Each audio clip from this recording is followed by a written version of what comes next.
Bharatiya Janata party రాష్ట్ర అధ్యక్షులు కిషన్ రెడ్డి పిలుపు మేరకు వికారాబాద్ జిల్లా పరిగి తహసీల్దార్ కార్యాలయం ముందు అర్హులైన ప్రతి పేద కుటుంబానికి వెంటనే డబుల్ బెడ్రూమ్ ఇల్లు ఇవ్వాలని, రేషన్ కార్డు లేని పేద మధ్యతరగతి కుటుంబాలకు వెంటనే రేషన్ కార్డులు అందించాలని, దళిత బంధు ₹1,00,000 బీసీ బంధు ఇవ్వాలని నిరసన కార్యక్రమం చేపట్టారు. జిల్లా కార్యదర్శి హరికృష్ణ, పట్టణ అధ్యక్షులు శ్రీశైలం మాట్లాడుతూ 9 సంవత్సరాలలో కనీసం ఏ ఒక్క పేదవాడికి డబుల్ బెడ్రూమ్ ఇచ్చిన దాఖలాలు లేవని, ఒక్క ఇల్లు ఇస్తే ఎక్కడ పేరు నరేంద్ర మోడీది వస్తుందో అన్న భయంతో తెలంగాణ రాష్ట్రంలో ఒక్క పేదోడికి సొంత ఇంటి కల తీరలేదని అన్నారు.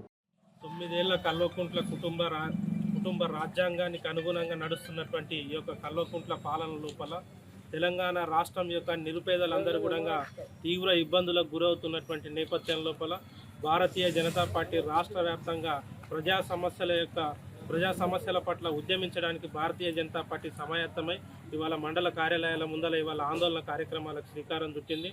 ముఖ్యంగా ఈ యొక్క తెలంగాణ రాష్ట్రం వచ్చిన తర్వాత 9 ఏళ్లలో ఏ ఒక్క పేదవాడికి కూడా కనీసం ఒక ఇల్లును ఇచ్చినటువంటి పాపాన పోలే.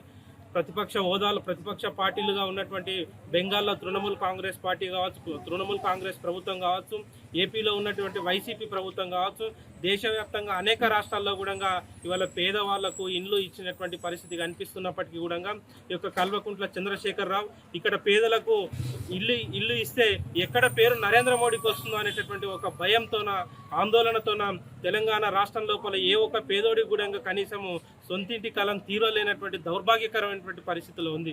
ముఖ్యంగా పరిగి నియోజకవర్గంలో ఏ ఒక్క పేద కుటుంబానికి కూడా ఈ 9 ఏళ్ల పాలనలో ఒక్క ఇల్లును కూడా డబుల్ బెడ్రూమ్ ఇల్లును ఇవ్వలేనటువంటి దౌర్భాగ్యమైనటువంటి పరిస్థితుల లోపల పరిగి ఎమ్మెల్యే కొప్పుల మహేష్ రెడ్డి గారు ఉన్నారు. కాబట్టి దీనికి తక్షణమే బాధ్యత వహిస్తూ ఇక్కడ స్థానికంగా ఉన్నటువంటి ఎమ్మెల్యే మహేష్ రెడ్డి గారు వెంటనే రాజీనామా చేయాలా. ఈ యొక్క కల్వకుంట్ల కుటుంబం కూడా తెలంగాణ ప్రజలకు బేషరతుగా క్షమాపణ చెప్పాలి. ఇవాళ పేదోడు పూరి గుడిసెల్లోనే